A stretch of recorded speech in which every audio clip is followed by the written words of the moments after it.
across the 616 podcast. On today's show, I am joined by Luke from 12 Punchboard. Luke, why don't you go ahead and introduce yourself and let the listeners know about 12 Punchboard? Yeah. So my name is Luke. I am a developer in the board game industry. I've done work for a number of different companies like Deepwater Games. Most recently, I worked on a few projects that I can't talk about quite yet, but I'm excited to talk about later on when they're announced. I have a game that I co-designed with Doug Lewandowski that's being released by Renegade Games sometime next year. Again, I don't know that I can talk about that project yet, but I'm excited to talk about it when it becomes public knowledge. I've play tested a variety of different games for Pandasaurus, for restoration games. And in terms of my writing and my Marvel Champions related stuff, I guess I own. It's a weird thing to say because you just kind of make a website and it's like, I own this. But I own 12 Punchboard. Myself and my cohort, Phil Schatt, we play Marvel Champions. We post thoughts on a somewhat weekly manner.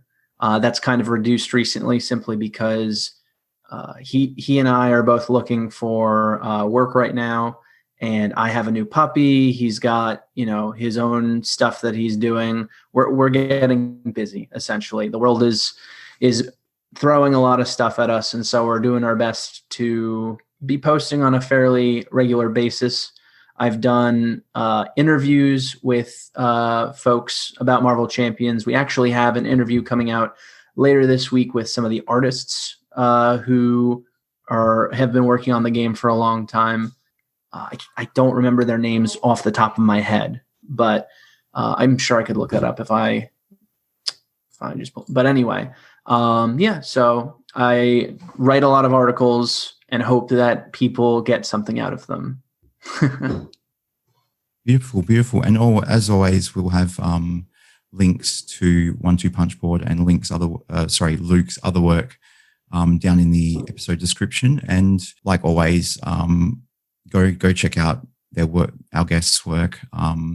They're wonderful in giving up their time to come on the podcast, and a lot of them are involved in a lot of very, very interesting, very, very funky things. And put out a lot of great content for the community. So as always, I always implore you to go check them out. So as a board game developer, I've got a feeling that you're probably the perfect guest for what we're doing today,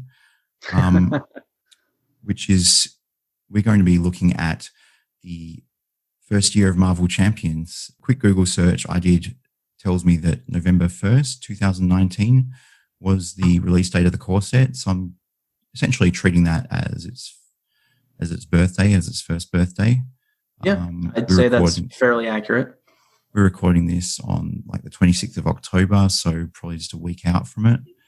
And what we're going to be doing is we are going to be basically going through the different aspects of the game, touching on things briefly. And obviously, as I'm sure you'll agree with me, Luke, that a lot of the things we're going to be briefly touching on today are going to be, they're going to have the potential to be large articles or long-winded podcasts in their own right. But we're going to be basically just checking in on everything to essentially offer a report card for the first year of the game. Oh, I like that imagery. I've always wanted to write a report card for someone after, getting them for so many years. Yeah. And we don't have to necessarily kind of offer a grade for each of the aspects we're going to be talking about. I mean, aspects of the game itself, not the aspects within the game, but we're kind of going to come up with an overall letter grade between us from F through to your A++. Just before we dive in, though, I just got to ask on the personalized side of things. Is there a favorite card or favorite hero? Or there's a lot of characters that I tend to enjoy. But I think that Miss Marvel is the one that excites me the most whenever I have the chance to play as her. She has such a unique play style. She's cut from a different cloth from the Avengers filled cast right now. Yes, she was an Avenger at some point, but she doesn't have the Avengers keyword on her card, is what I mean when I'm referring to that. And like the way that she plays, my favorite card probably offhand would be Wiggle Room. I just think that's just a silly but super useful card that I always feel super just like excited to play, because either I get it's a cantrip in and of itself, it replaces itself, but then I could potentially tap Miss Marvel to draw it into hand, use it again, and gain a card essentially from doing that, which just feels super great. Yeah, and I think that is a great example for us to kind of kick off things with. I think that's an area where between the art and the mechanic of the card, and the way it ties back to the hero, it's just they nailed that card perfectly. I love the fact that the art invokes that, her kind of like turning her body a little bit elastic and kind of like basically just like wiggling and kind of to dodge projectiles and attacks, and it's okay because she's this kind of like energetic, happy-go-lucky teen almost sometimes, so that it doesn't seem too out of place or stupid. It feels very it has that teen vibe to it, and the fact that it ties well and it makes for an interesting gameplay decision tying back to her ability. That is a really, really good example. And we'll probably be talking about some cards later on where they didn't quite get it, but that is a great example of it. And Miss Marvel, on the whole, I think you'll agree with me, is one of the better designed heroes, if not the best. I know that we're definitely going to be touching on that later on, but I think the team really nailed it on the head with some of their early designs and some of their more recent designs in a big way. The middle, I've got thoughts on the middle portion, but like Miss Marvel stands out to me as like the best example of a character that kind of takes the next step for piloting a hero in Marvel Champions. She feels like a great, okay, you've experienced enough of the game where you can start doing weirder stuff and building things that, requires a bit more thought, a bit more strategy, but feels great when you figure it out. And yeah, I think that's definitely also a great insight. The fact that she came along at the right time in the release cycle as well. I think probably wouldn't have landed so hard if she was the first hero they were asking you to play out of the core box, right? Or encouraging you to play out of the core box. I think people would have been a bit like, "What is this game? What?" It would have had people wondering whether they wanted to bother opening Captain Marvel. But yeah, and I think that is another great aspect of Ms. Marvel's design. Actually another one, Spider-Woman is another one. Black Widow and Iron Man have the potential to be one, but just where they can release heroes or scenarios that are interesting and have a lot of playability out of the box, but have an inbuilt ability to get better and more interesting and more enjoyable to play as the game's card pool expands. I think Miss Marvel she's going to get better and more interesting and more nuanced the more cards we get for her to be able. Well, I think that's a phenomenal way of putting it. The characters that benefit more from a growing card pool are the characters you're more likely to revisit, I think. And I think Miss Marvel and Spider-Woman are great examples of that. Every time I get a new pack now, I obviously haven't gotten any new packs yet, but each time I think about Spider-Woman as a character, I'm like, ooh, what if I combine this and that? What if I make a deck that just bolsters allies? What if I just do a deck where I want to get hit a lot and then heal a lot? Like there's so much that can be done with those combinations that it makes her a character that we'll see, in my opinion, a lot more play, because cards are more readily going to allow for a diverse change of play style. Yeah, especially because at a basic level, you can basically just kind of look at the new cards and go, oh, that's a low cost card in this aspect or that aspect, and kind of you can immediately kind of factor that into her plans. So it's not like a particularly high bar to clear as far as being new ammunition for her playstyle. Okay, so basically, I think the obvious place for us to start in regards to looking at the game as a whole is the Marvel license. I think it's safe to say you and I probably wouldn't be having this discussion, or may not be having this discussion about the game if this a kind of brand new intellectual property. I mean, would you agree with that? I would say that's a very safe assumption. Marvel as a whole is one of the IPs that I've bought into the most. I started reading comics when I was 10 years old. And, I took a break somewhere in high school from it, but my whole life, Marvel has been something that I've been invested in even before it became this big movie craze. And so I do think that the IP is the only reason why I looked into this game in the first place. I wrote it off when I first saw it as a cash grab. And it was only after I was like, it's Marvel, maybe I should really give it a chance and look further into it. That I realized, there's some meat on this bones that I like, because I am not a fan of the Arkham games. I wanted to feel more empowered in the Arkham LCG, which I know is so ridiculous for the theming of that.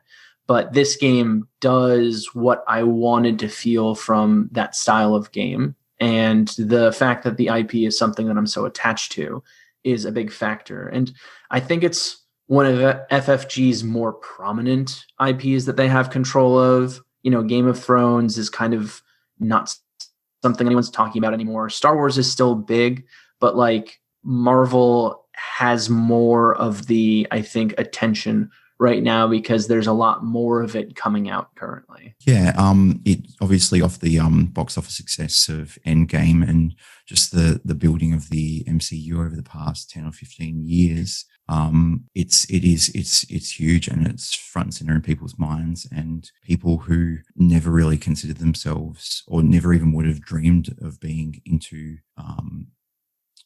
comic book characters as a whole are now very much entrenched in it and kind of hanging on for the next installment, whether it's via Disney Plus or in the cinemas.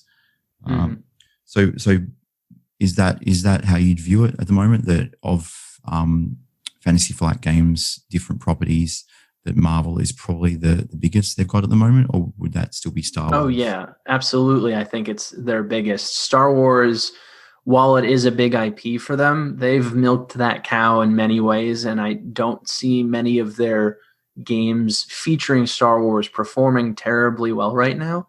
I could be wrong. The miniatures game that just came out seems to be doing fine. But you could have said the same for the Game of Thrones miniatures game, like a year ago, and I don't hear anything about that anymore. I didn't even know there was one, so that tells you how well that's doing. Yeah, I mean, Game of Thrones tanked after the TV show kind of lost its mind and whatever. I read the books. I didn't really watch too much of the show personally, but I think that Marvel as an IP has the cast to fuel this game, because this game is very much fueled by having diverse heroes for characters to pilot, and there are plenty of characters to tap into in this game that I don't feel like many of the other IPs they have access to would be able to as readily fuel. Yeah, it definitely benefits from having it actually has going back in time, it has a longer history than Star Wars as a like a pop entity that people know and love. Kind of, I think you're going back to the 60s or even late 50s for Marvel. I mean, Namor, I think, predates them actually being called Marvel. I mean, I'm sure we'll see Namor the Submariner at some point. And I think the other thing in regards to your point on Star Wars is that the last couple of movies, I think, soured some people's take on the franchise as a whole, whereas Avengers coming off of Infinity War followed by Endgame and the reasonably well received Spider-Man films, it's kind of on an upswing, whereas Star Wars, in some people's mind, is on a bit of a downslide. It's kind of on a bit of a losing streak. Yeah, that's a good point. I definitely don't think that any of the Marvel films have been a bust yet. The TV shows, there's the Inhumans, there's Iron Fist, there's plenty of TV shows that haven't lived up to people's expectations. But I think the films, even though I'm a particularly critical individual, I'm not a huge fan of all of the films myself, but I think that on the whole, most audience members have been pleased with the Marvel catalog up until this point. There hasn't been one film except maybe Thor Dark World where people are like, that movie was terrible, Yeah, and I mean, I guess if you anyone and you're making that many films, I forget, it's like 20 or 25 or something odd films that you're going to get a couple of stinkers, especially when you get like the fact that you've got all kinds of different writers, cast, directors, actors, yada, yada. But I think that the Marvel Cinematic Universe specifically will be something that they'll be studying at film school for years and years to come, as in regards to how to build a universe, through many, many movies, be able to kind of build world building, basically. I think that'll be a bit of a case study to come. So we can agree that everyone's pretty chuffed about the Marvel license as a whole, and I think that's the draw for a lot of people. Tying it back to the card game, how do you feel that FFG and the designers have done tying the feel of the Marvel universe back to the game from a mechanics standpoint? Yeah, I mean, so like I said before, I think a big portion of capturing that theme is by making the player feel like a hero. The game is kind of skewed in the player's favor to some degree, which is why a lot of people on the forums refer to normal as easy and expert as normal difficulty for those who have played a lot of LCGs. And that ties into the idea that this is a beginner LCG. FFG has openly stated that that's their intent with it, is to allow for as many people to access this content as possible, because the IP is so big and will draw in newer players in that regard. But I think that level of accessibility is something that comics have been striving for recently. A lot of comics renumbering or starting over to make sure that as many people can hop on as possible. And I think that feeling of feeling strong, feeling empowered by the game itself, are things that the game does mechanically that relates heavily to the IP that they're using. Yeah. Are there any particular, on that point, are there any particular heroes or villains that you think do that better than others in terms of really putting you into that character's shoes? Yeah, is there anything that stands out? I'd say that in terms of like heroes, Spider-Man and Hawkeye are the two that really stand out to me as heroes that embody their characters in the comics. Hawkeye has all of his trick arrows that just feel really exciting to play, and he's a one-trick pony in a lot of ways. He has his event arrows, and that is his shtick. That's the thing that he does, and that very much ties into kind of like from a fighter perspective. He is so solely focused on that, but there's so much flavor to the type of arrows that he has access to. And Spider-Man, I mean, all of the stuff in his deck feels very classic for him. Aunt May is there to take care of him. He throws spider tracers on characters to reduce threat. He has his big swinging web kick. He webs people up to stun them temporarily. Everything about his deck is grade A, Spider-Man classic stuff. There's nothing about that deck that I really feel could have been done in a way that, like, I can't foresee easily a way they could have built that deck that would feel any more like a Peter Parker style character to control. What would you say is a character that you kind of see as translating really well in that regard? I think Spider-Man is, as you've mentioned, is a great example. I think Spider-Man itself had to be a litmus test. I think the game was, if they couldn't get Spider-Man right, the game was going to be pretty dead in the water. Both in terms of if they couldn't get Spider-Man right, they were probably going to have a hard time making any character feel like putting you in the shoes of any particular character. I definitely think Iron Man's another great one in that regard. The fact that you have to kind of, although in the films he kind of like puts his arms up and the suit just kind of comes to him, still the fact that he's very, very vulnerable and not able to actively go out and do anything particularly heroic until such time as he's got his armor in place, but then he's kind of a living powerhouse once happens. And the fact that he has to take a couple rounds as the alter ego to really like build up his system feels very much in line with that as well. I absolutely agree. Yeah, it has to tend to the company, has to, I mean, also if you kind of look at some of one of his classic storylines, Demon in a Bottle, where he's has battles with alcoholism, it kind of ties into the fact that he's maybe an alter ego, being a bit of a billionaire playboy and kind of doing public facing press conferences and, you know, dating models and stuff like that. So, Hawkeye obviously is another stellar example of that. And honorary mention to Spider-Woman as well, the double agent feel. It does feel like you are kind of, the two aspects, it does feel you a little bit like you are kind of operating on two different sides almost. Yeah, I can see that. But not obviously not to the same extreme as those other characters. So tying into that, or natural follow on from that aspect of the game, and I've got to stop saying aspect because it has a different meaning in this game. We're going to take a look at have a bit of a review of the artwork and the visual design element of the cards. We'll start off with the actual card art itself. I'm going to ask you about whether you have any particular standout as far as the card illustration and card art goes. For me, two that come to mind Make the Call. I think that having that nice tight cropped close up or ultra close up, I think they call it, of Maria Hill like panicking and like kind of responding to the situation and knowing exactly what she needs to do. I think that's excellently helps with that card and the feel of that card on the whole. I also really like You'll Pay for That. I was just going to say You'll Pay for That is absolutely my favorite card in this game, and I think that's original art. I'm pretty sure Make the Call is...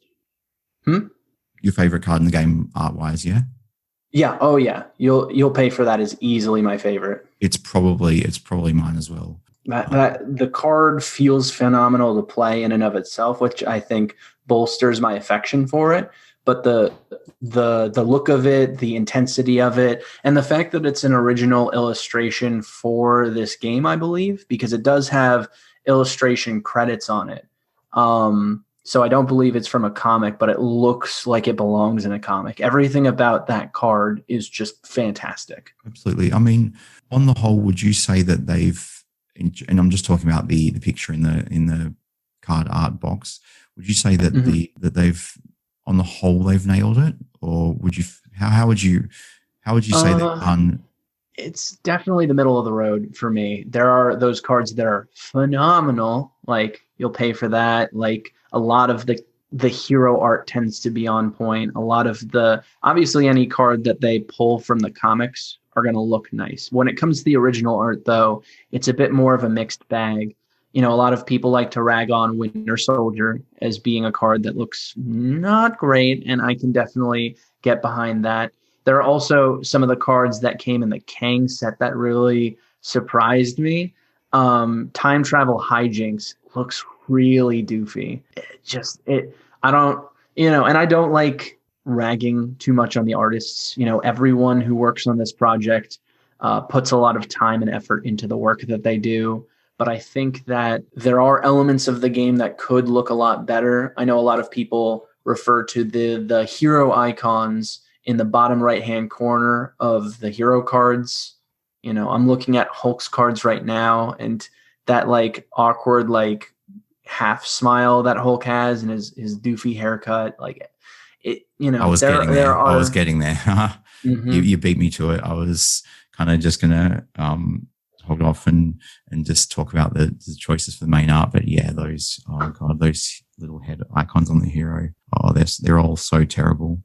I'd say some of them aren't bad. It kind of depends on the character. I think characters with masks tend to look a lot better than characters that have human faces. Like, I believe, let me just check real quick, but like, Spider-Man's doesn't look bad because he's wearing a mask. You know, it's kind of hard to mess up that one. Iron Man doesn't look bad at all. Black Panther looks pretty good. Anything with a mask looks fine. It's when the heroes have like exposed faces, like She-Hulk or Captain Marvel, when they start to look a little like not quite uncanny valley, but bordering on it, you know? Yeah, I don't know that any of them are great. I think there's some of them that are acceptable, but I don't think any of them are great at all. I mean, I do appreciate the use of them as a visual reference for the different hero kits, and for, you know, they show up on the hero cards as well, right? Yeah, like I appreciate them as a reminder of kind of, so regardless which side you're on, you kind of have, you know who you are basically. I've grabbed Black Widow, a Black Widow deck to with me at the desk today. So obviously she's a redheaded female in both sides, so that doesn't really help you too much. But for the ones that do have the kind of the differentiated visual kind of cues, it does. Yeah, I mean, not that I think anyone greatly needs it, but it's always nice to have that there as a visual reminder to make play decisions and stuff easier. Well, and I think that touches on a really good point about like the card frames and the layouts of the cards in general, which that's what I was getting onto next. Yeah. Yeah. So like, I think that's probably the weakest element of this game is visual communication of the information. The hero cards in their basic format kind of hide like how much health you have, or your starting health, I should say, or your hand size. You know, a lot of the important stuff on cards are kind of not made readily apparent, which begs the question of why they didn't just make the comic book style art the standard for the hero cards. But, you know, they need to have nice looking promos, I guess. So yeah, but when you mentioned the hidden HP and hand size, my mind immediately went to the fact that that's not good for your game. You don't want to be making the clearest communication or the clearest version of cards, chase cards or anything that you have to get your hands on through extra means. Like, and you're absolutely right. Like they worked out a way to do it. Whether maybe that's what happened. They've kind of picked up on that after the fact, and then they've brought that into the alternate art cards. And but for the regular ones, they've had to kind of keep going with the same line. I'm a little bit more cynical about that. I think that they intentionally kept the cool looking comic book design for promos because they wanted good promos for the OP kits, and I get it. But I wish that they had put more thought into the layouts of the standard cards, because like very clearly, you know, it's laid out in a way that looks better, but also plays better. And that's the big difference when it comes to promos. Shouldn't make the game better to play outside of the visuals, but the graphic design of that card actively makes it easier for you to play the game, which I think is a flaw in the original designs of the hero cards. Yeah. Do you think that could you see them changing to that style going forward? Oh, absolutely not. Absolutely not. Now that they've got that rolling, and now that they know how popular those promo cards are, it's a huge boon for people to go out to get the OP kits, and they're not going to want to have to reverse. Like if they start releasing those newer, nicer card art for future heroes, then people are going to ask, well, you should release a packet of cards for, you know, to retcon the older designs and, you know, fix that and so on and so forth. And they're not looking to FFG. They're not going to really, I think, care enough about that to really change that up as it stands. You know, I wish that was the case, But considering their behavior in terms of releasing that content, I don't see that being a change that they're going to make. Which is unfortunate because obviously their OP has taken a big hit because of, first of all, the world's on fire. But secondly, the fact that has led to, I got to say, I came to the game kind of, I guess, lateish in the piece. Like I think I got my core set in like April. So I'm being in Australia in one of the most isolated cities on earth. We don't often get things like that natively. So were you privy to how the OP worked to begin with? Was it easy to get a hold of those cards?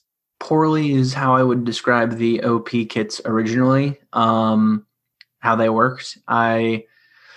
I know a lot of stores out by me who tried to run them, and only one was actually able to figure it out and access the content. And even then, the event was being run when I was out of town, so like I couldn't even participate. But the fact that there were stores in my area that attempted to run the OP kit, couldn't figure out how to get access to it, and by the time they were given the appropriate tools, it was already over. And currently, there are rumors that an OP kit is potentially being advertised to different brick and mortar stores for all of the hero cards for, like, Black Widow, Doctor Strange, everything that's been released thus far other than the base game characters. But there's like almost no communication about it. I don't know of any stores in my area that are confident that it's happening or that they can get that material. And then it's a question of, well, how do we get this to the customer? How are we going to run events while COVID is still a thing that people are worried about?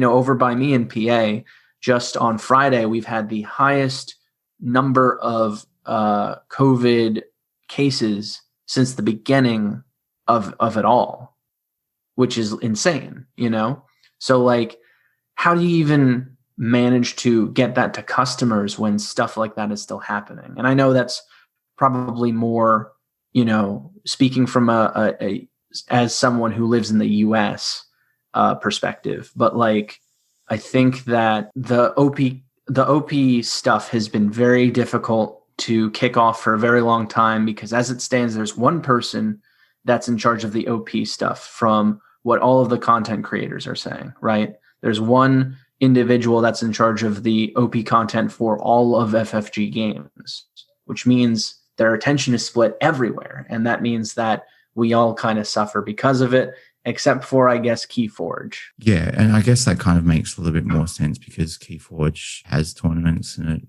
works closer to almost like a traditional trading card game in terms of its fact that it's a face-to-face, person versus person game, and it has that kind of it generally wants a tournament scene and a competitive scene and in-person gameplay. We were going to kind of swing by and discuss the organized play aspect of the game a little bit later in the podcast, but I mean, I think you've basically just summed it up perfectly right there. The fact that the organized play hasn't been well done, and it seems very kind of like an afterthought. And I think part of me is wondering, my general philosophy is if you're going to do something, do it well. And I just kind of almost begs the question, why bother if you're going to make it difficult? And because all that's ended up happening with it is people scalping the kits on eBay. And I'm kind of, me personally, I'm resigned to the fact that if I'm able to get that stuff, that's how it's going to happen. It's going to be. I mean, to be fair, their most recent effort at an OP kit where, people are supposed to be taking pictures of their stuff, putting it on social media, and then potentially we'll get some promos out of that. That's pretty neat. I like the idea of it. I think it's very difficult for a lot of people to be playing currently in a physical space with other people.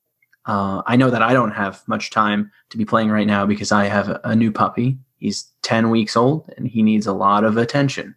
So, but I think that if we get enough people to be doing that, we could see some really cool, some more modular sets come out of that I'd be really excited to see. But that's a small step in the right direction, and it requires a good amount of effort from the community as a whole to make it work, where I think it would be beneficial to see some OP kits that are just like here's some cool stuff like what they did with the Ronan the Accuser modular set. Yeah, absolutely. But for me, what are they calling it? The FFG play and share or whatever it is, whatever the hashtag is. Do you know what I mean? It's kind of like, well, hey, you guys want some OP, which is organized play stuff is meant to be marketing. So they're like, we didn't do our marketing well. You guys want more of our exclusive marketing stuff. Do our marketing for us, and then we'll actually give you the marketing stuff. It's kind of, yeah, that's fair. It seems a bit.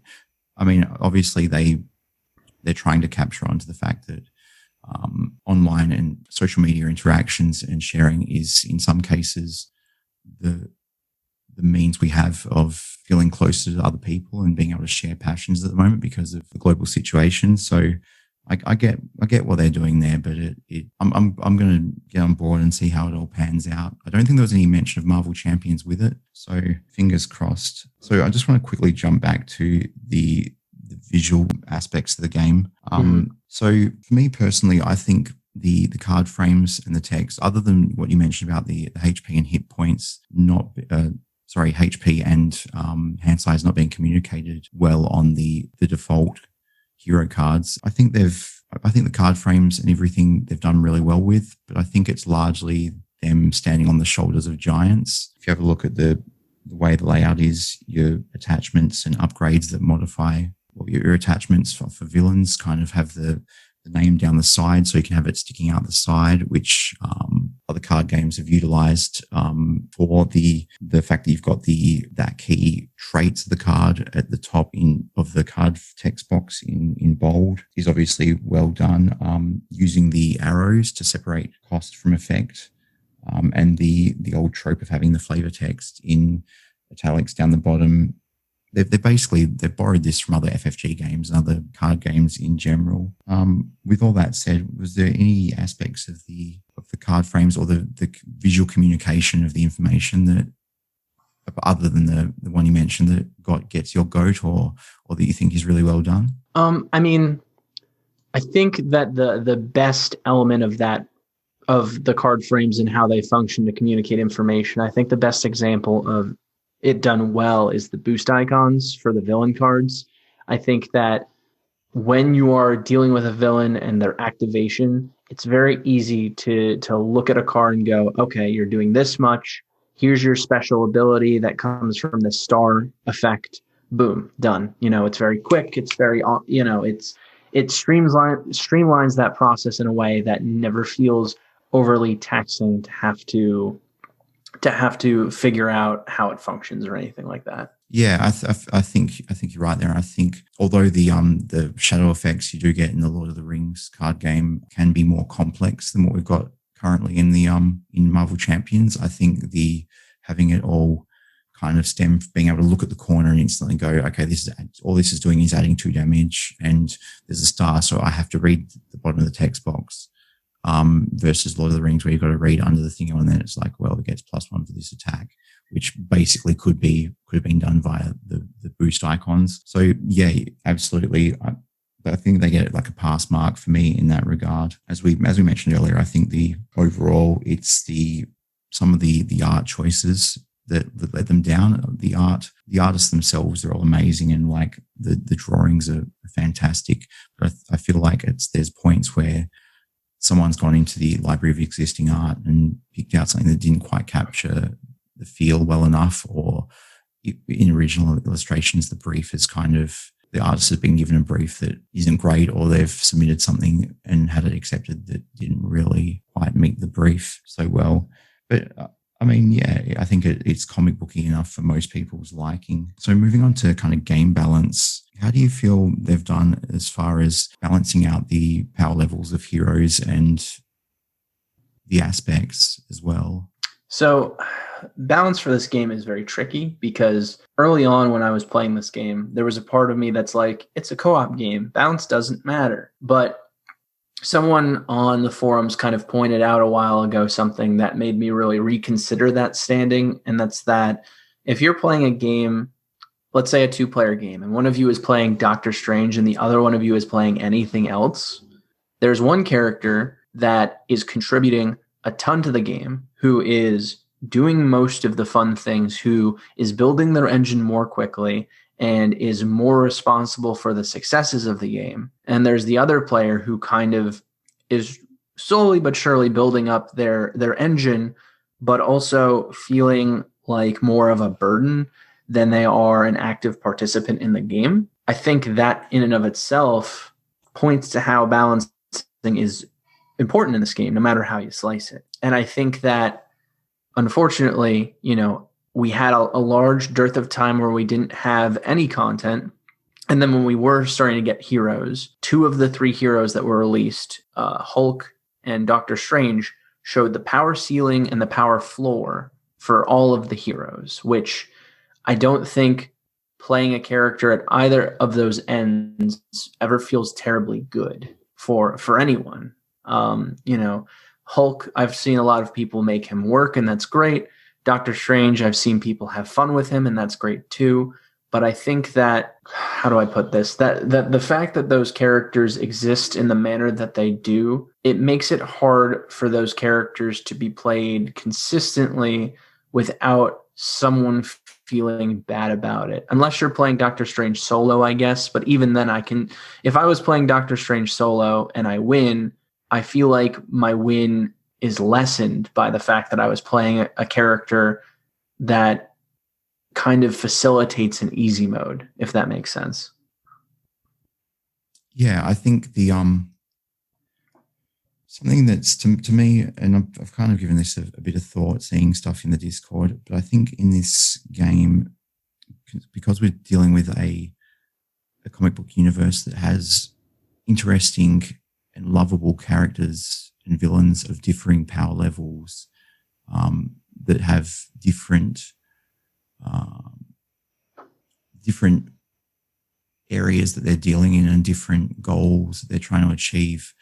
I think that in terms of balance, obviously being a co-op game ties into this, but I think in terms of balance, you can only really talk about balance in regards to how a hero pack or a scenario matches up to its own character. I think that if you consider this, if you took your example of Hawkeye and Doctor Strange, if you think about it in terms of the thematic aspect, that would be super weird for Doctor Strange to go, oh, Hawkeye, I specifically need to go on an adventure with you and we need to do this stuff.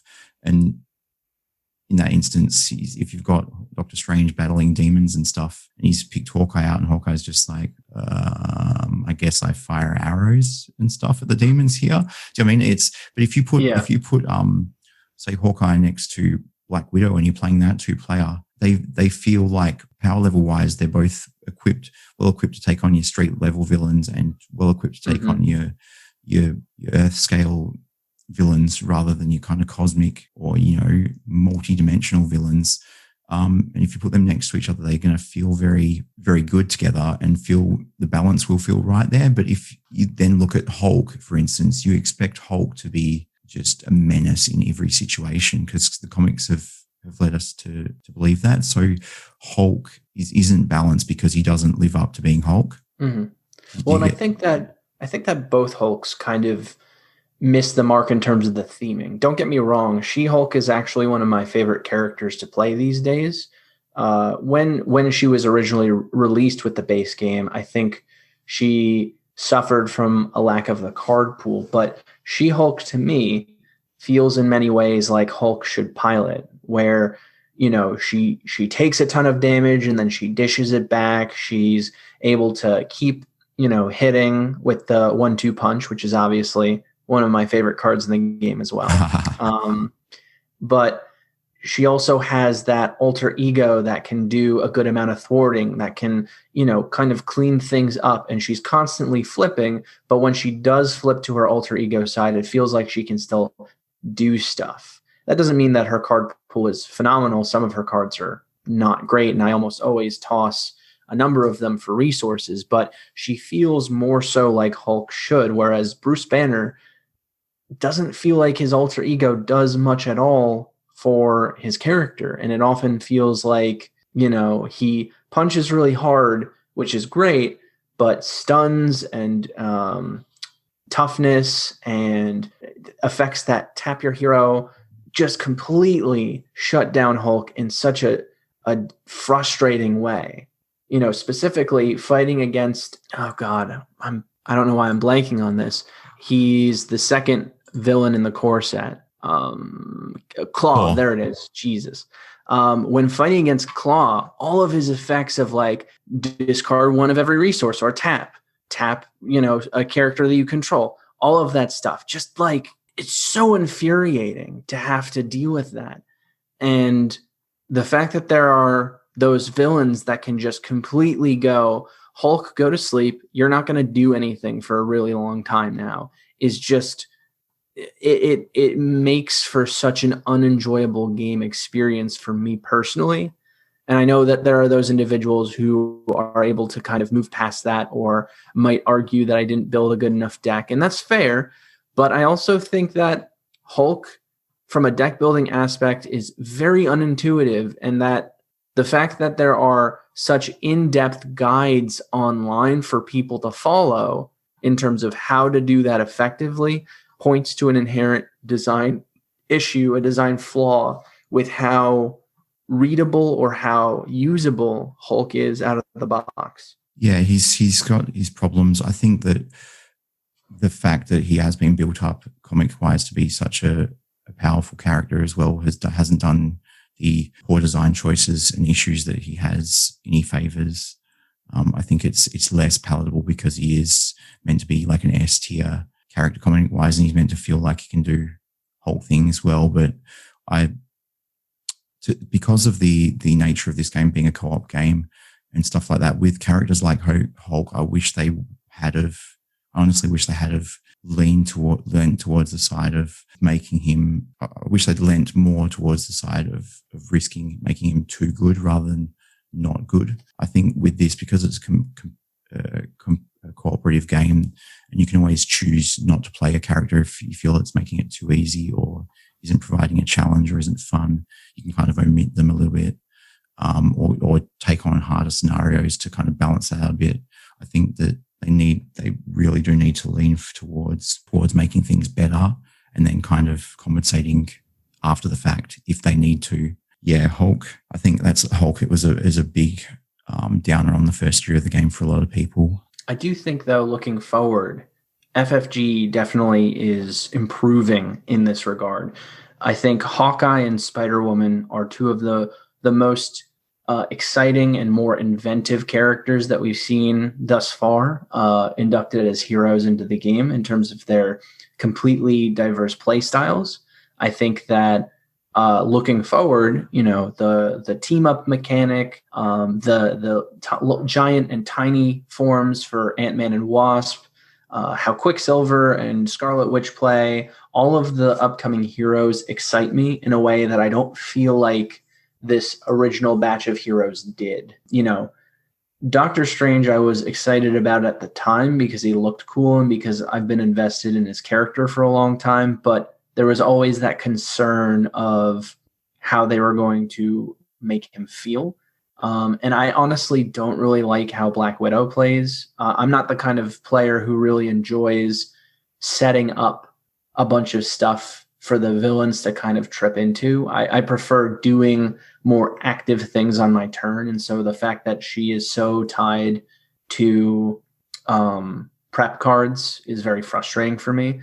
But I think that all of the characters moving forward look to be something that feel thematic, but also kind of like what we were talking about with Miss Marvel earlier, provide an entirely new play style for people to really invest their energies into making interesting decks with.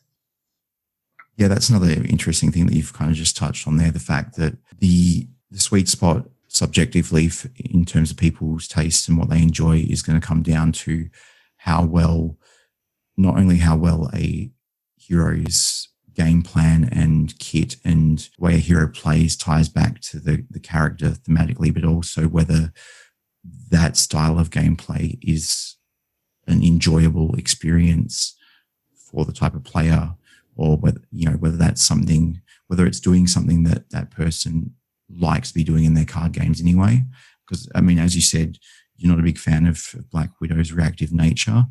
For me personally, Black Widow is probably one of my more well-loved heroes because of that. The fact that she's active a bit more reactively and has a bit more of a controlling kind of game plan, which comes from having played a lot of aggressive decks in previous card games and actually actively craving something that's a bit more controlling and a bit more reactive and a bit more passive, more so than active.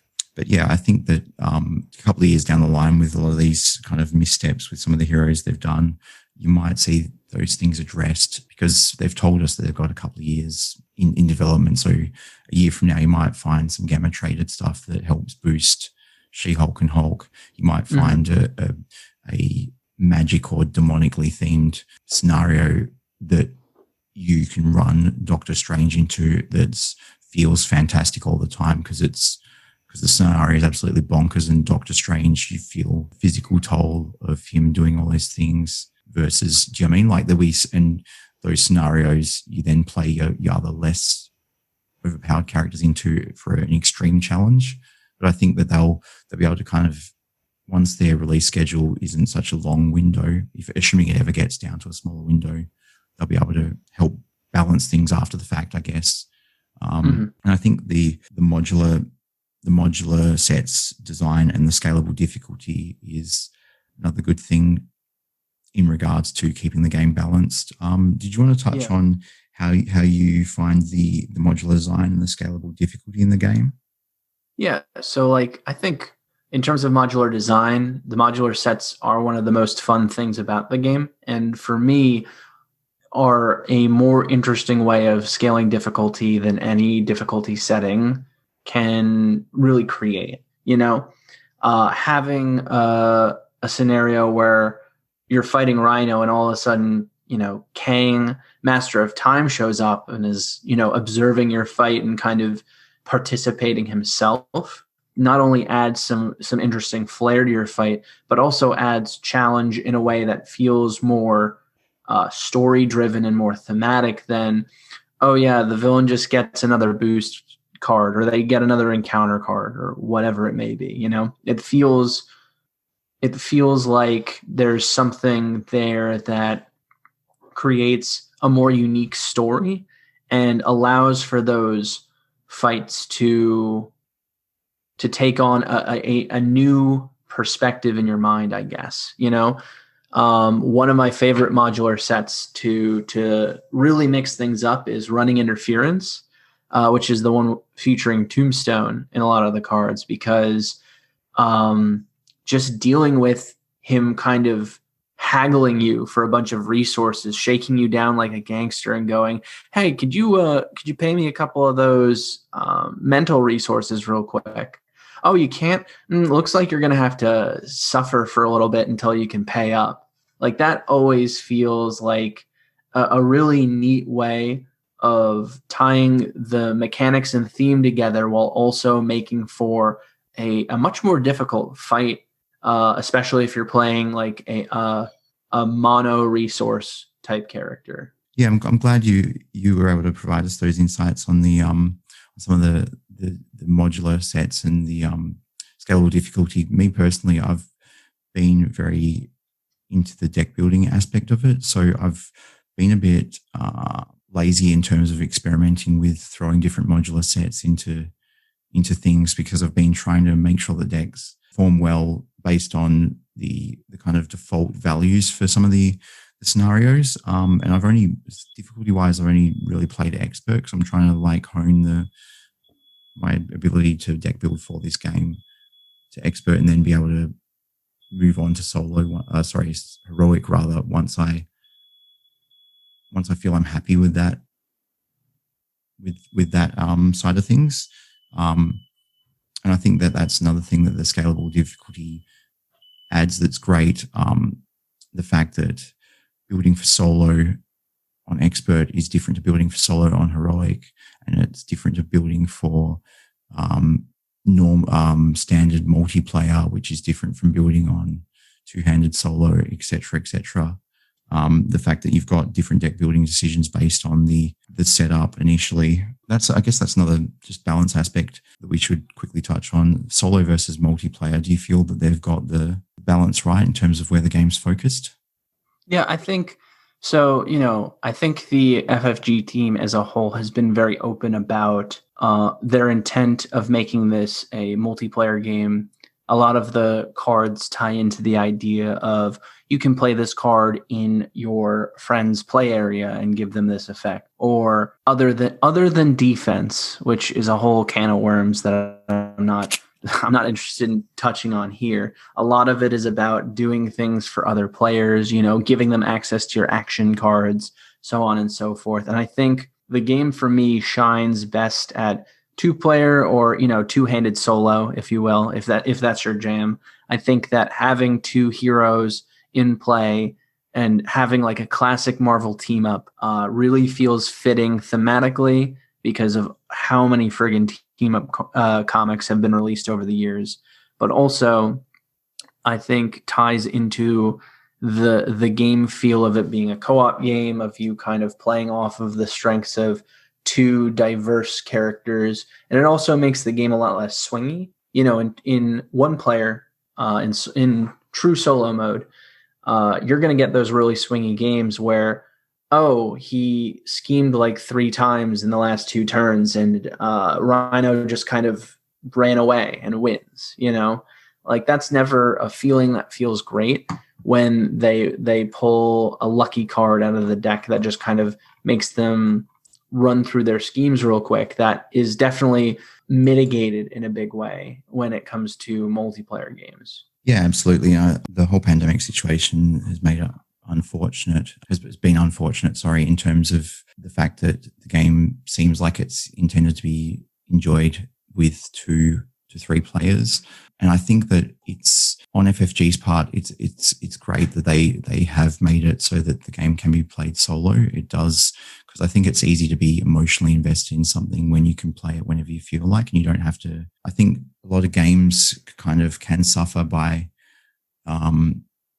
when people have to have their life get a bit busier and they have to try and organize things with other people, and they lose that emotional investment because they're, suddenly they're getting together with their gaming group every couple of days or once a week, and then life gets busy and it's 2 weeks, and then suddenly it's a month, and then it's every other month, yada yada. So I think that they kind of solo is although it's now we've found out that it's got its own fantastic kind of nuances and its own decisions required. I think it's largely there to be able to provide people an opportunity to be able to test decks and to be able to engage with the game anytime they want without having to hope scheduling works out. And it's had a nice little upside as far as helping people out during the pandemic. But I think that I even as someone who's like a solo player, I wouldn't be upset if they do focus most of their design and most of their balancing on multiplayer. I think that's where they should be looking to. Again, ideally 2 to 3 players, I think, is where the game is always going to shine. And I don't think there's anything they can do that's ever going to change that, pandemic or no. Well, and I think that like for them, that makes the game more marketable. Having more players around the table makes it more of an appealing game, I think, to the average gamer. As someone who does play solo games, it's much harder to market a solo experience than it is to market something that can be played, 1 to 4 players. And so I think leaning into that for them isn't just a good thematic move, but it's also just a good marketing move for them, Yeah, absolutely. And it feels very Marvel with the, solo titles when the hero or heroes maybe operating undercover or, off on their own personal mission versus, inviting other heroes to the table or having little teams coming in. So that feels pretty good.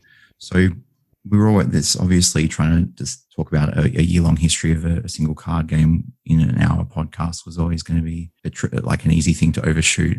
So the last major aspect of the game we're going to talk about is the release schedule. And then what I'll do is I'll get some quick fire thoughts from yourself on some different smaller aspects of the game. So something that was pointed out to me in regards to the release schedule of the game, well, not the release schedule so much as the release order, the other day during another podcast call was the fact that they seem to have pumped out a lot of their heavy hitters very early in the game's life. Earth Dragon, who I was speaking to, was mentioning that he thought it was interesting and kind of potentially a dicey move, the fact that they dropped Hulk, they've dropped Captain America, they've dropped Thor, they've dropped Captain Marvel, they've dropped Spider-Man,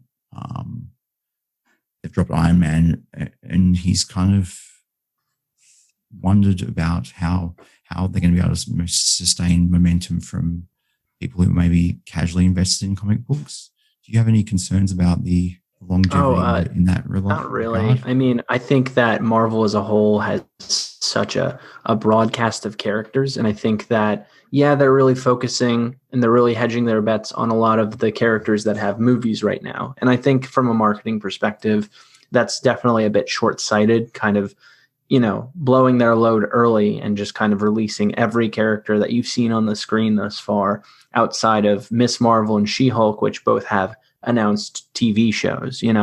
I think that is something that can be said for it. But I can also say that I could think of 4 different thematic runs that they could do off the top of my head. They've got Guardians that they're doing, which is a big deal. They've got X-Men that people are really excited for that, will eventually make its way to the game, almost definitely. They have, what was it? The Spider-Verse that they're definitely going to touch on at some point, because why wouldn't they? That franchise is such a moneymaker.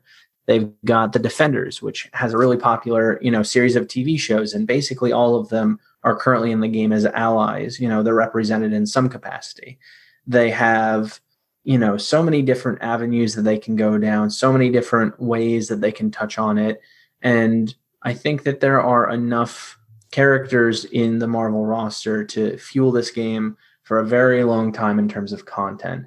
Sure, they may not be like the big names, but keep in mind that 5 years down the road, the big names are going to be all of the younger characters that are being released or revealed in the MCU to start whatever next phase they want to create. They've got a Moon Knight TV show coming out, for goodness sakes. Like, they've got every character. Shang-Chi, whoever thought that Shang-Chi would get his own movie? Like, that's super exciting and incredibly different. And I think that by having such a large portion of the comic book cast coming to the screen, I'm not super worried about them running out of characters anytime in the near future. Yeah.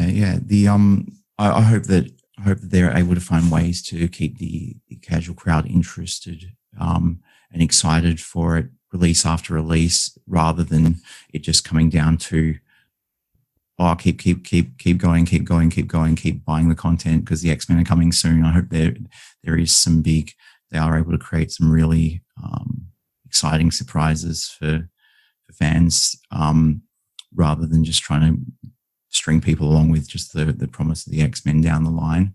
And hopefully if people are hanging in there because they're just so keen for the X-Men, hopefully they'll see these new characters and kind of go, oh, who is this character? And kind of become fans and kind of appreciate the world building that's been done through the extended Marvel Comics universe over the years, as well as a result of that.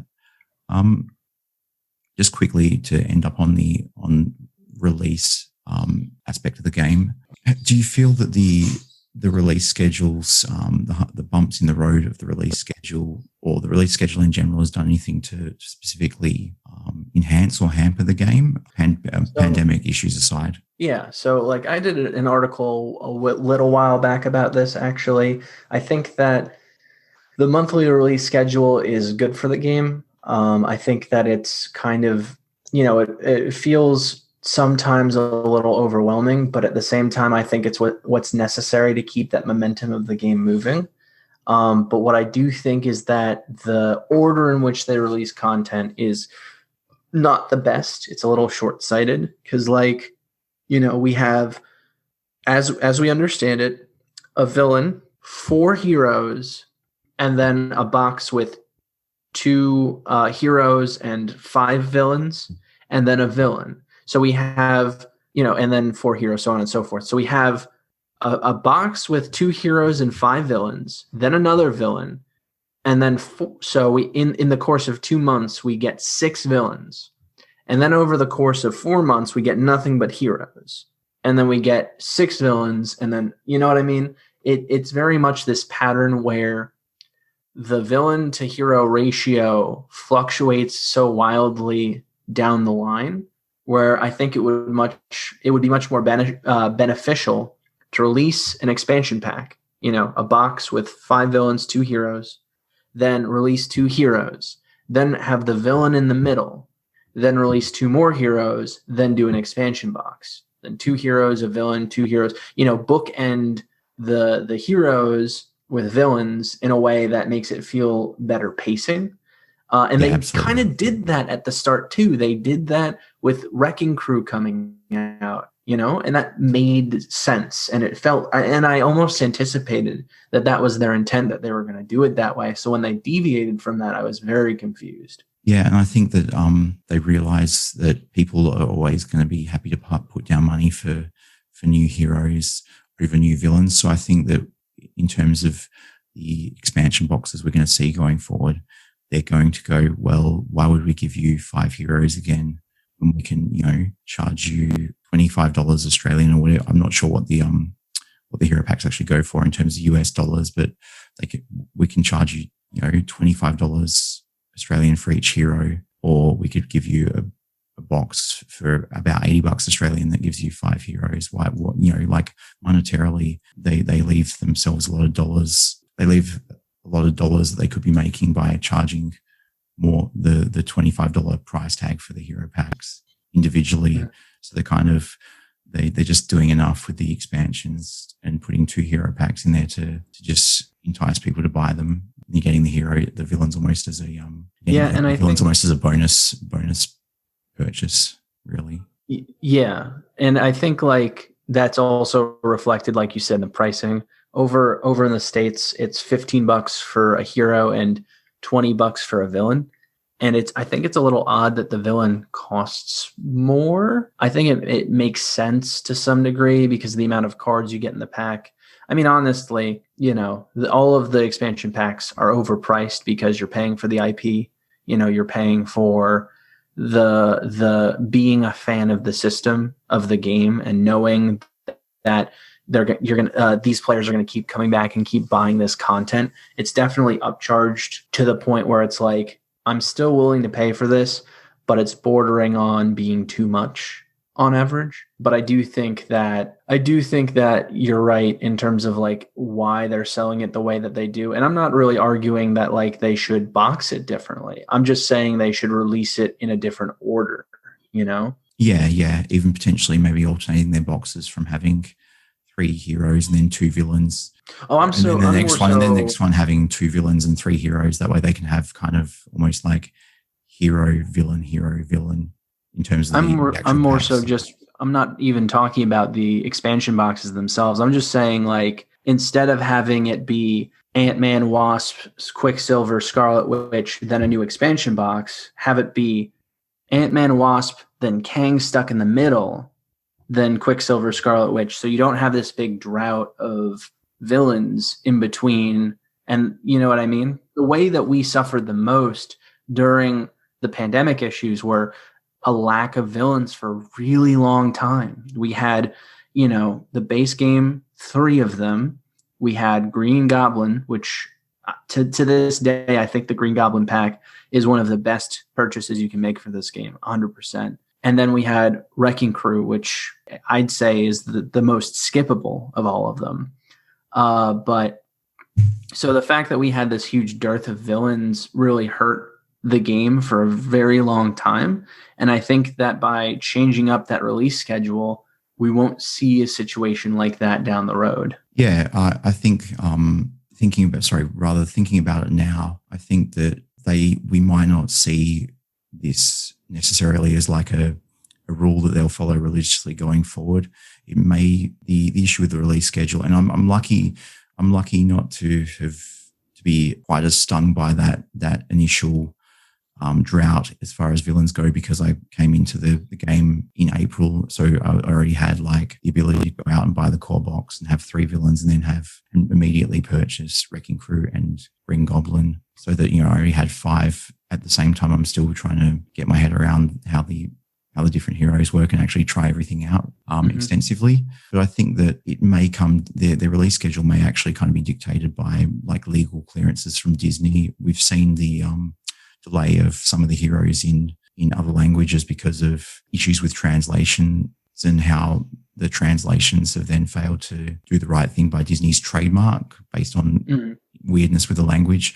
So it wouldn't surprise me if some of these issues FFG was aware of, but the release schedule has been dictated by external factors like that, and clearance, and how quickly some of the designs of the sets are finalized. But yeah, it's definitely problematic in that regard. And my point regarding switching how many heroes and how many villains in each box and alternating that was more to facilitate a potential release schedule where they could do 2 heroes, then a villain, 2 heroes, then a villain, or a couple of villains, then a hero, then another villain, and then a hero, to kind of spaced out a bit more like that. I think, yeah, as stepping back to your earlier point about the monthly release schedule, I think that's great in terms of keeping the hype train rolling. And I think it's been a welcome reprieve from some of the issues going on in the world. And I'm sure that this podcast will make for a great drinking game if you count how many times either of us have mentioned the pandemic or the world situation or how the world's on fire. But I think that in us looking at this game's first year, you can't separate it from that context. Yeah. It's affected everything in regards to how people are able to enjoy the game, the release schedules, how the designers have been able to work, and how they've been able to market the product as well. So, I mean, if we're complaining about the release schedule, it's first world problems, really. We're not having to wait 6 months for nice, shiny new toys. So we're probably pretty blessed. Oh yeah. I think it's easy to recognize how, like, in the long term of things, that delay wasn't as big of a deal in terms of like us as players. I think it was more effective to FFG because that gap is going to affect their sales in such a big way, because the game was just starting to pick up, steam, and the fact that people are less able to spend their money as freely now because of the pandemic. Their players are going to be less inclined potentially to be spending their money on a game that's still, building towards its quote unquote final form or what have you, than they might be to buy a game that they have to pay for once, So I think you're absolutely right in terms of, for us as players, while it was disappointing to wait for those quote unquote, shiny new toys down the road, it definitely was a way harder impact for FFG as a company than it could have ever been to us as players. Yeah, and it's worth touching on the fact that I'm sure that there are lots and lots of people out there in the player base who, if things were normal and maybe they hadn't been made redundant because of the pandemic, who would have gone out and purchased every release religiously, but are now having to kind of choose and wait for the verdict to be out on a lot of the packs before making a purchase, because they have to be a bit more selective about the content they pick up. And my heart goes out to those people, and shout out to everyone who's listening that has been, affected or had a rough time of things this year, whether it's, work-wise or in regards to family, health, whatever. It is, in the context of things, we're sitting here kind of nitpicking a children's card game, essentially. And it's kind of been a really nice distraction, but definitely there are, what we're discussing today and the little annoyances aren't much in the grand scheme of things compared to the broader world issues. So I'm just going to kind of get your quick fire thoughts on a few little smaller aspects, and then we'll kind of go into final thoughts and try and come up with a grade for this whole kit and caboodle. Packaging. I mean, it's okay. The big box stuff is terrible. I store all of my games in things called quivers, which are card boxes that are portable, and I think it's got like a faux leather kind of coating or covering around it. I don't keep any of the boxes. I don't keep any of the packages, which for most board games is sacrilege. So I think it's serviceable to stand in the store, but not anything that works terribly well in the long term. Yeah, I love that the packaging is nice and vibrant and visually appealing and has full comic book vibes. Even if you've never seen a Marvel thing in your life, you can have a pretty good guess at what type of media the thing is based on. And I love the fact versus, I guess it's easy to feel spoiled with boxes that have proper dividers or, at least some kind of storage aspect in mind compared to Lord of the Rings, where they've got like just this single channel. You've got a big box and then you've got a single channel in the middle and just cardboard dividers, basically just saying store everything in the middle of this, please. So I think they've done a bit better there, and for a lot of people it's going to be really suitable for storing their collections. But obviously there is a lot of aftermarket options, which next thing I'll get your thoughts on. How have you viewed the third party community, the third party market for the game? How do you mean, like third party? So like Etsy stores, different solutions to the game being produced. I think the third party solutions have been incredibly helpful in terms of how a lot of people want to customize their games. I know that I'm not a huge fan of the tokens that came with the game. I personally use dice, but the fact that there's so many different ways to set up your cards, to represent toughness statuses, to this and that.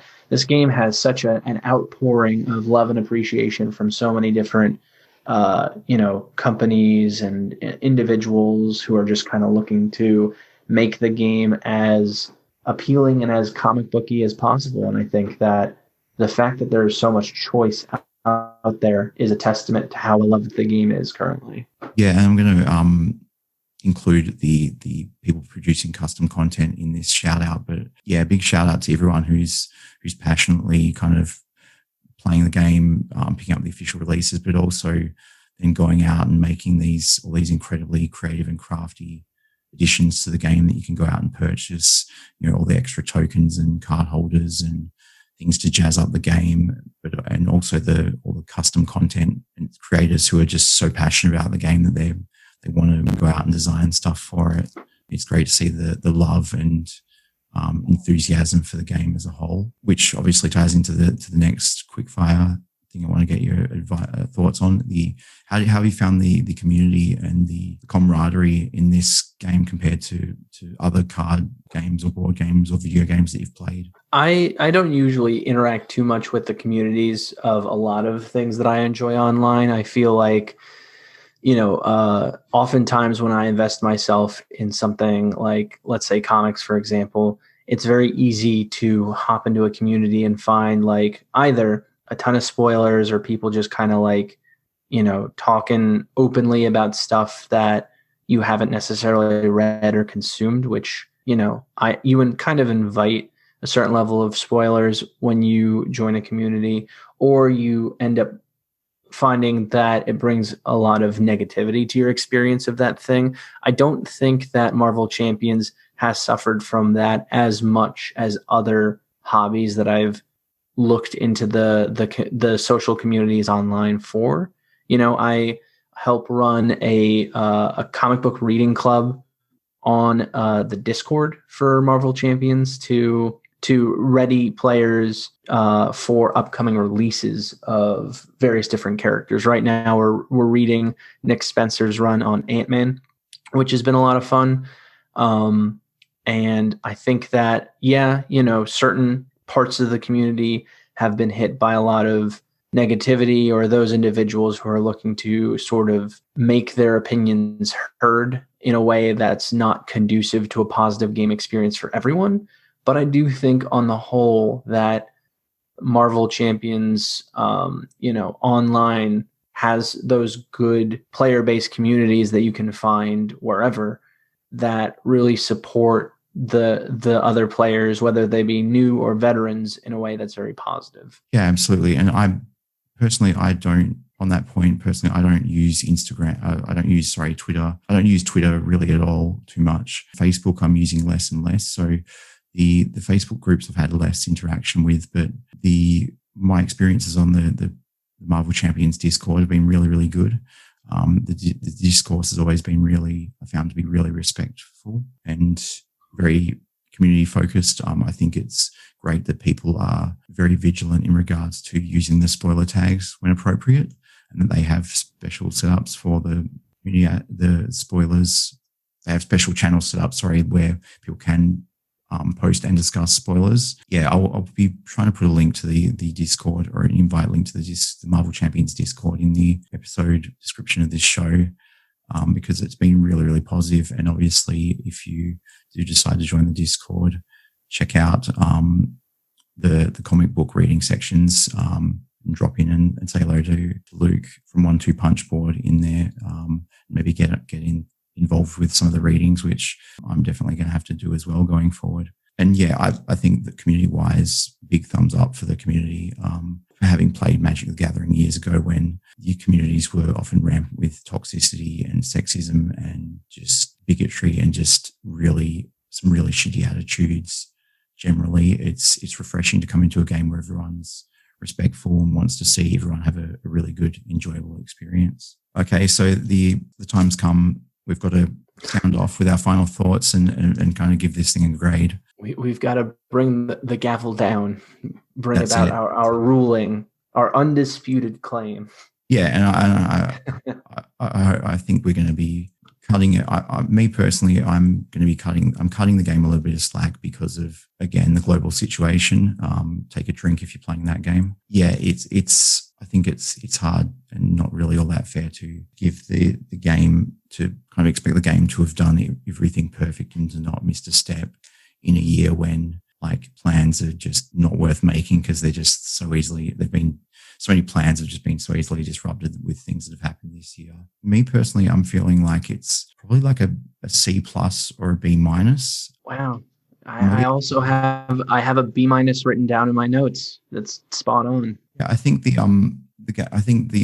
you're looking at the game as being, I think if I was to evaluate the game solely on being something that would be an amazing game or a really good gateway game for trading card games or living card games to introduce to friends who maybe don't have a background in kind of like the more complex board games, or don't have that background in anything outside of like Monopoly and Mousetrap and whatever, I think this game would be probably like an A- or an A, or even an A+.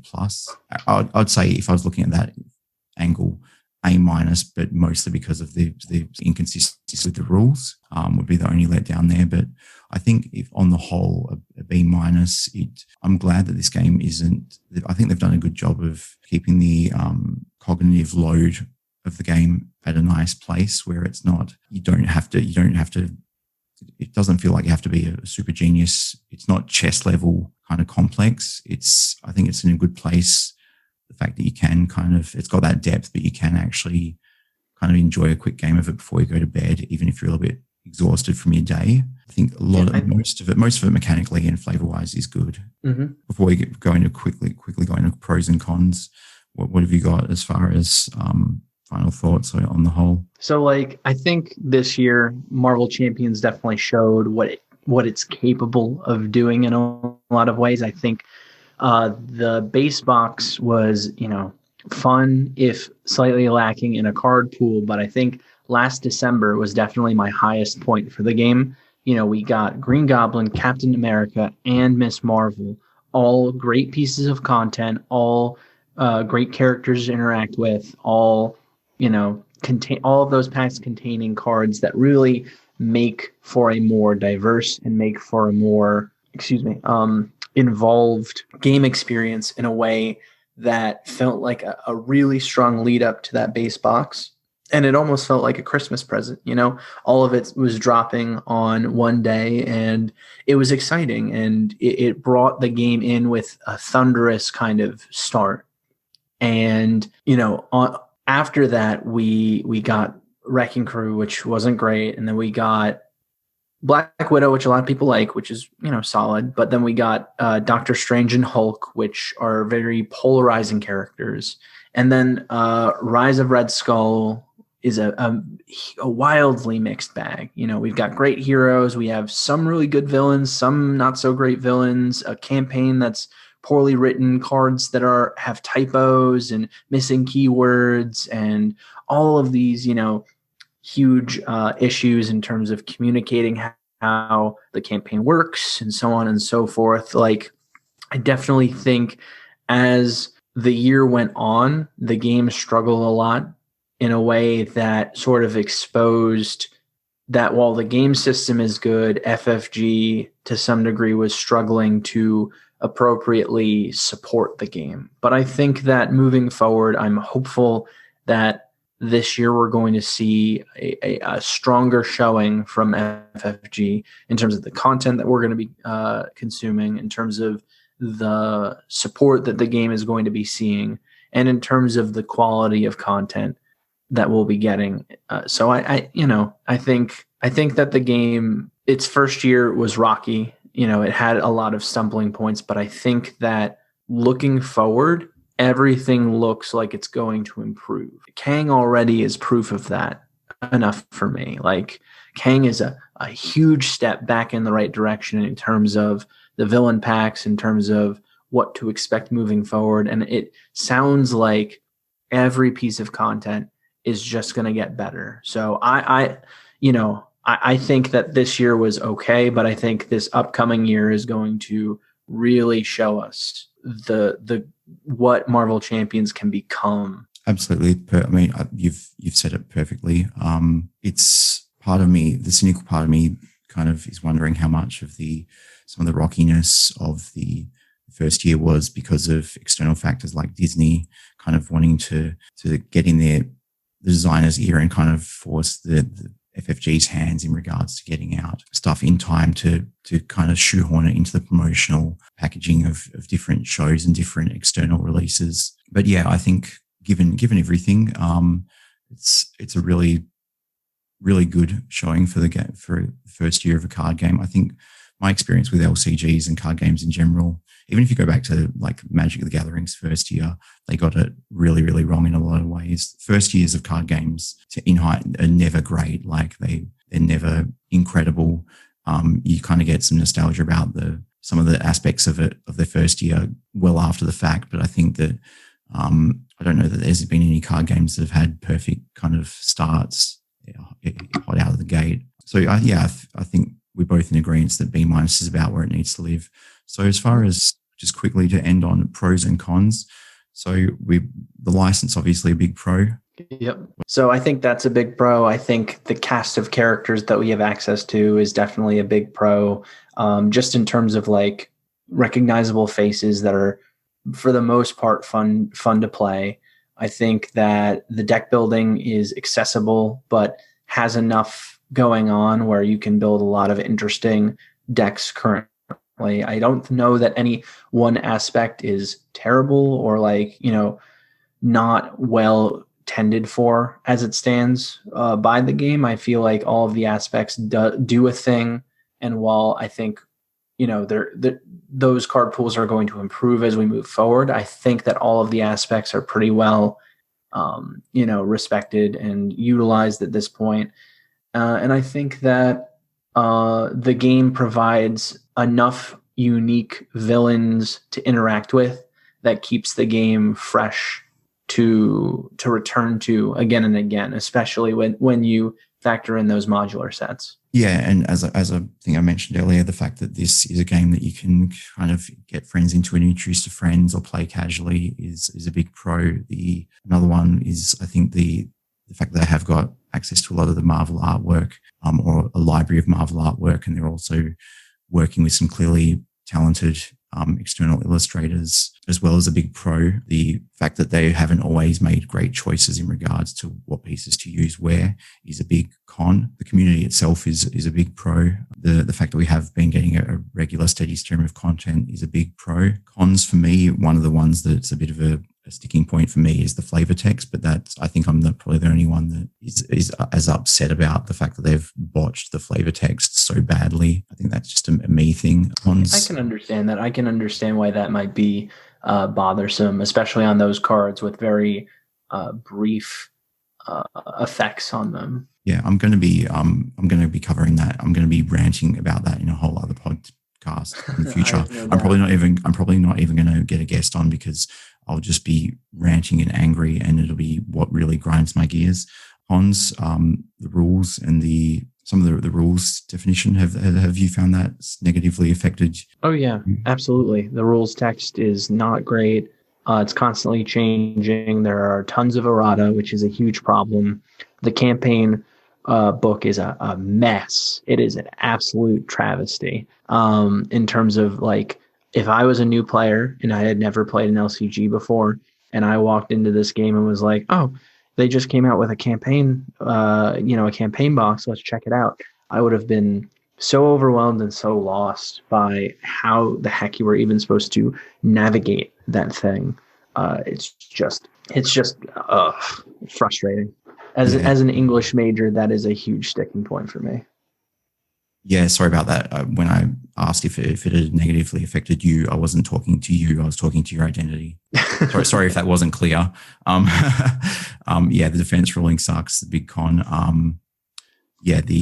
The spelling errors. Apparently, there's people who are pretty pissed about that. I think the lack of rules clarity is probably one of the bigger cons. We can all agree on that, and that's again probably its own show. And Disney, boo Disney. That's a con. Just it's the trendy thing to do to be ragging on Disney. Let's assume that they're fucking up this game somehow. I mean, considering what the stunt that they pulled with Mulan, I'm more than willing to throw some shade in their direction. Yeah, Disney, boo. I think we've pretty much tied it all up. I think without getting super nitpicky as far as pros and cons. Yeah, I'd say that's a solid summary of our thoughts on it as a whole. Absolutely. And yeah, it's always going to be tricky, as I mentioned, trying to talk about a year of happenings in an hour and a half podcast. So my final grade for you, Luke, from 1-2 Punchboard is a solid A++. Thank you. I appreciate it. And it's been a pleasure being on your show as well. Thank you for taking the time to invite me. Yeah, I appreciate the fact that you've been very flexible with my bumpy schedule. And is there anything else you wanted to let the listeners know before we wrap this one up? Anything you want them to check out? Just in terms of if you want to join us for the comic book reading club on the Discord, come on and join us. It's slowed down a little bit because the Ant-Man reading that we've been doing hasn't exactly been something that's been gripping a lot of our readers, but the next month is going to be exciting because we're going to get to go back into some of the earlier characters we didn't get a chance to touch on, seeing as there's no releases in December for anyone. And then obviously keep an eye out for the 1-2 Punchboard content. Realistically, Phil and I are going to be moving a lot of our content more specifically to BGG moving forward. That's where we get our most traffic. That's where people tend to engage with our content most regularly. So if you're looking at the Marvel Champions, the game page, that's most likely where you're going to see the content that a lot of you are going to be most invested in. But we do reviews and articles on a variety of different games.